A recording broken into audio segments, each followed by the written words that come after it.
Okay, so before we start our meeting, I would like to start the initial prayer.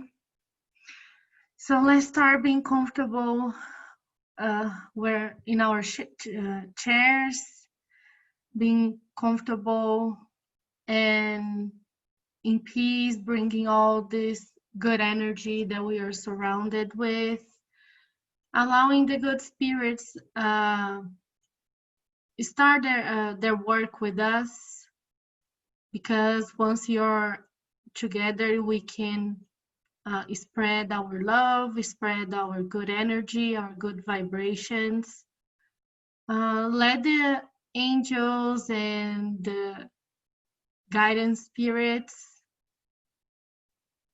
send and work through us all the work that everybody needs right now, everybody needs to receive, that we are here together to learn together, to teach together, and to spread God and Jesus teachings all over the world, not only here physically, but spiritually too. Thank you for the presence of everyone here, incarnated and disincarnated. And we hope you have a good meeting. And so be it. All right, so today we're going to talk about the last part of the chapter 24. Do not hide your lamp under a bushel, about the courage of faith, and bear your cross. Whoever wants to save his life will lose it. So first here they said about the words of Jesus, that everyone who confesses me and acknowledge me before men, I will acknowledge and confess my Father who is in heaven. Anyone who denies me before men, I will deny before my Father who is in heaven. And also, if anyone is ashamed of me and my words, the Son of Man will be ashamed of him when he comes in his glory and in the glory of his Father and all the holy angels. So basically, what he was trying to tell here, that is not that Jesus gonna like deny us, or like we are not going to heaven, because doesn't exist such a thing.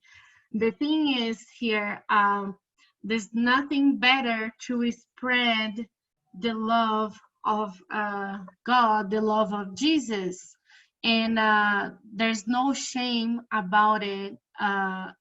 To us, spread their word and the word, and also it's not only through the gospel we can spread the Jesus and God teachings. Actually, it's not only the words that counted here. The most important thing that counts is our actions towards everyone that we meet in this life.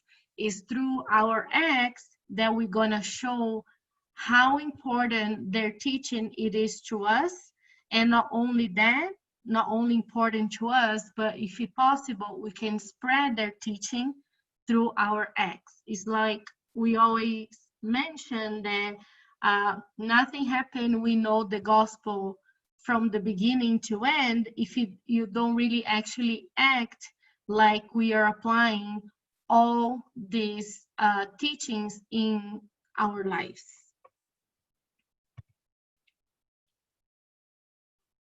Just 1 second.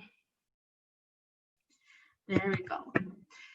So the courage of faith opinions. Here you can see some characters that really spread what they came to this earth to learn, like Chico Xavier, Allan Kardec, Jesus, and you have a lot of other figures in the world that came to this world to spread and the teachings of God, you know, but like they came to this earth to serve everybody else, and they start with themselves, changing themselves, and like not being ashamed that they were here to spread this love, because love is an unconditional love, and nothing better than you spread the love, the faith in the teachings, than like spreading and sharing with everyone. So always the courage of faith opinions, always being held in a great esteem by humankind. There is also merit in facing the danger, and who are not afraid to profess ideas that are not the same as everybody else's. Also, there is always weakness in recoiling from the consequences of one's opinion and in denying them.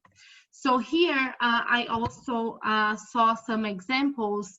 For example, in one of the lectures I watched, the guy that was giving the lecture mentioned, and then we have contact with this book, the 2000 years and also the 50 years after later, and like almost of the Emmanuel books, like Paul and Stephen, you know, like when they first in the beginning, how people try to deny and consider people that were like trying to embrace the teachings and God's teachings into their lives, like they were considered like crazy people. They suffered with a lot of retaliation towards like the people wouldn't believe them, and the only thing they want to do is like, I encountered the love, I encountered the life and the light, so I just want to spread to the world. That's the only thing they thought about that, you know, because they felt like love, they felt embraced on their teachings, acting like good people, good humankind. And they came to this earth to spread their teachings. But at that time, it was something very dangerous for them, but they didn't mind of that. So they still did it, but what happened, they suffer a lot of retaliation. People consider that people weak, or people consider them like crazy, you know, but the only thing they want to do is just to spread that. So that's the courage of faith. They have the courage to tell them that their faith is invincible, you know, and that's the only thing they want to show to the world at that time. But at that time, it was complicated, and they suffered what they suffered, you know. Of course, you still can see this kind of like prejudice towards people. They're just trying to, you know, share their love because they believe in the teachings of God, teachings of Jesus. But it's still like way less than we used to see like 2000 years ago. But we still can see that not only with like Christianity, but with towards other religions as well. And the meaning of the courage of faith is confess and acknowledge Jesus before men. It's just to be here on this earth to help, to make your life significant. Also placing the truth above their own material interests and proclaiming it openly. Work simultaneously for their own future and the future of others. So nothing helps if you just are here in this earth saying, oh, I'm a good person, I'm not a bad person, so that's the good I do. No, if you are a good person, yes, it's already a good thing, but why not help others? If you're already in a right path, why not keeping your path more brilliant, more enlightened? And what comes with that is like helping other people. And it's not only physically, not only financially, but like psychologically, you know, morally, helping other people around us. And it's like a chain. If you start here, people can start spreading the word as well. So what should we learn from Jesus' words? And the words were, I will acknowledge and confess before my Father. Jesus was sent to us to teach us the God laws. Also, Jesus knows our effort to practice the good and will recognize us before Father as followers of his teachings.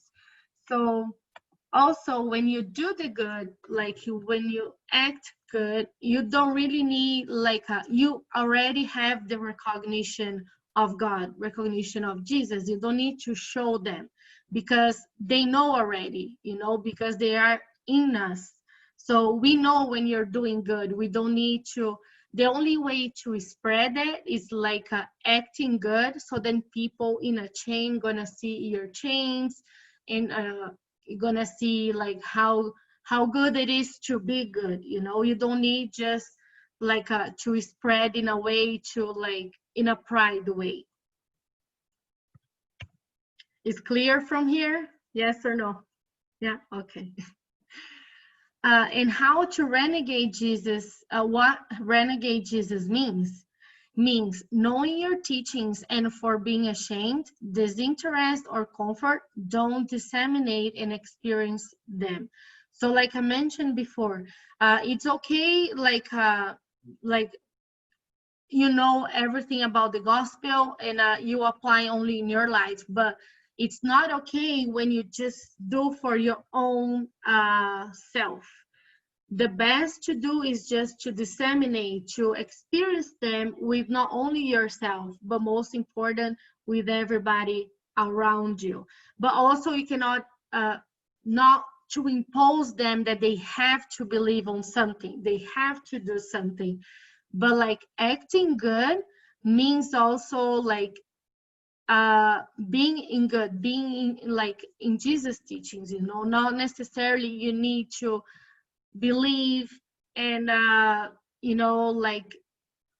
follow our religion. As long as you disseminate the good, you experience the good.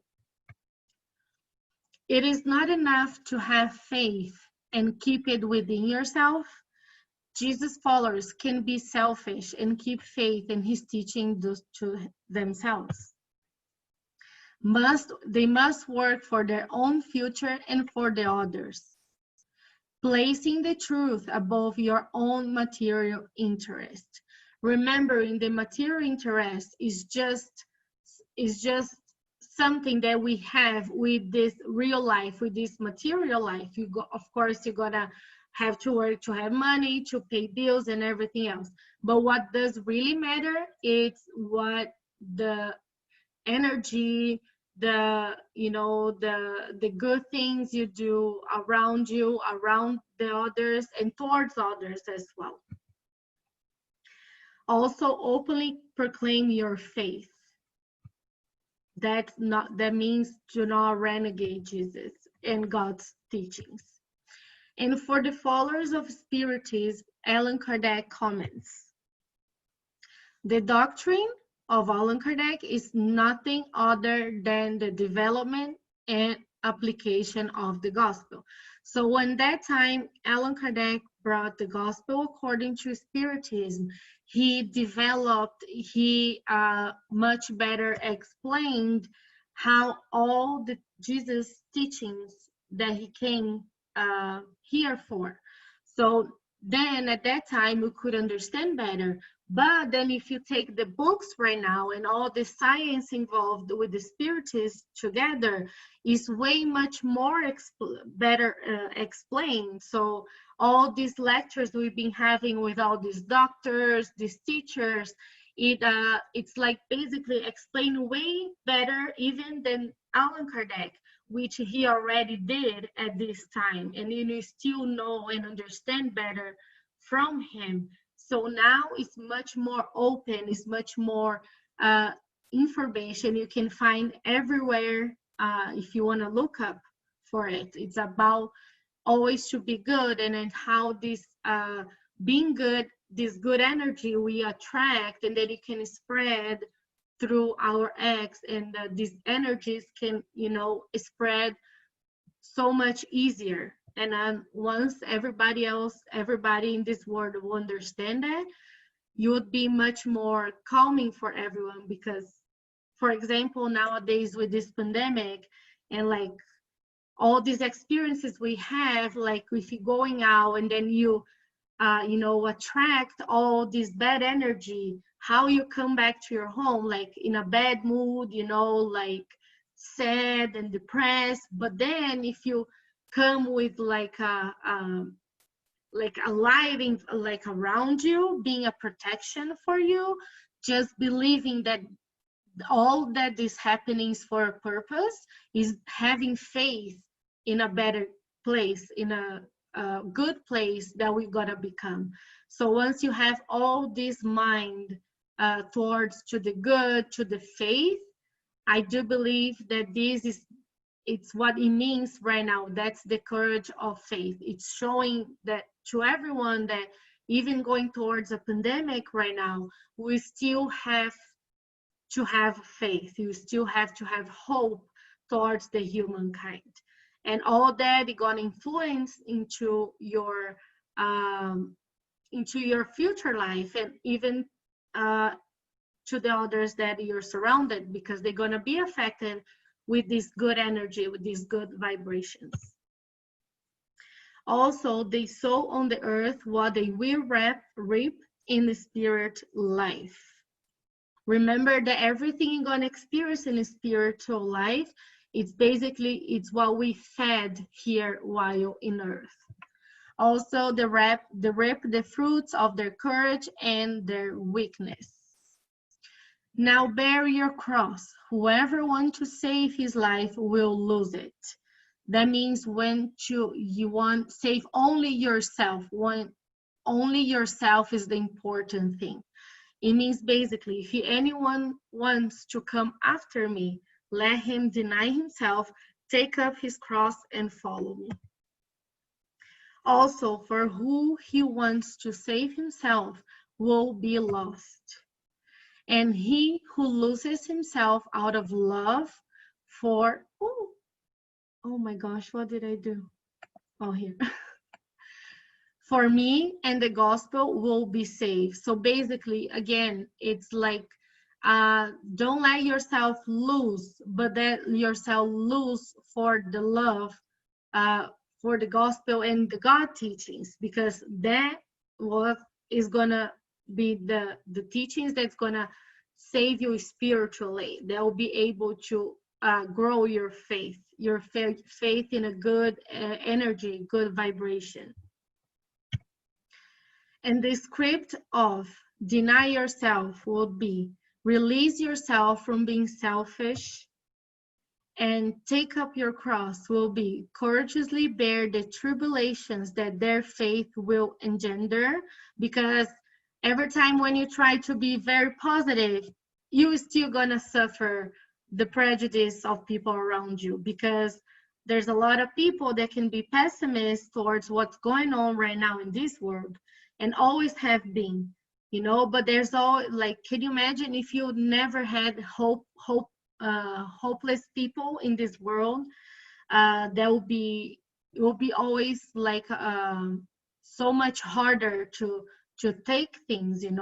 There's always groups and groups that they'll be they have a lot of faith, and for them, for sure, the road it's tough, but whenever you have this faith, to admit the courage of your faith, it will always be so much, like, I would say easier, but maybe it's not the right word, but like you'll be more enlightened to take the road.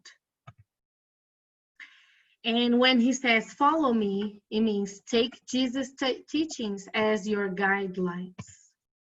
Now, a testimony of faith loses himself out of love for me and the gospel.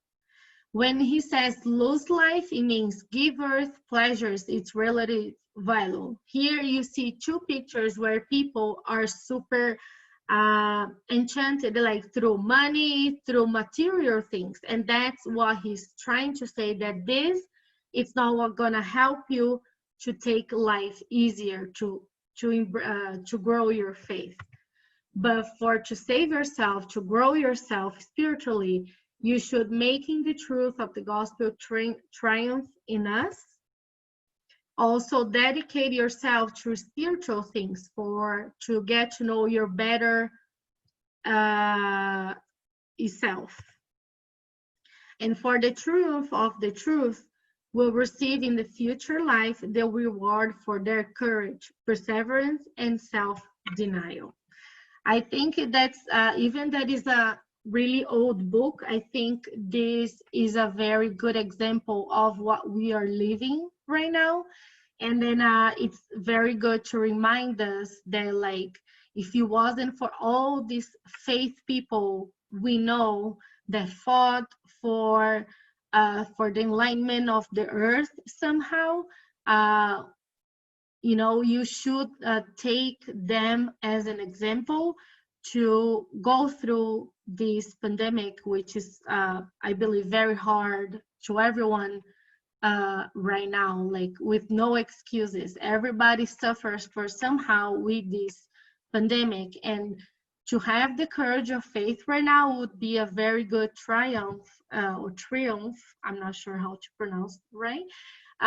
That'll be the best we can take as an example to apply in our lives, apply in our thoughts, and make the vibrations work better, fluid better, and so then you can take good lessons out of that. It's what I could take out of this lecture, and I hope we all can do that together, or in a chain that we can help people around us.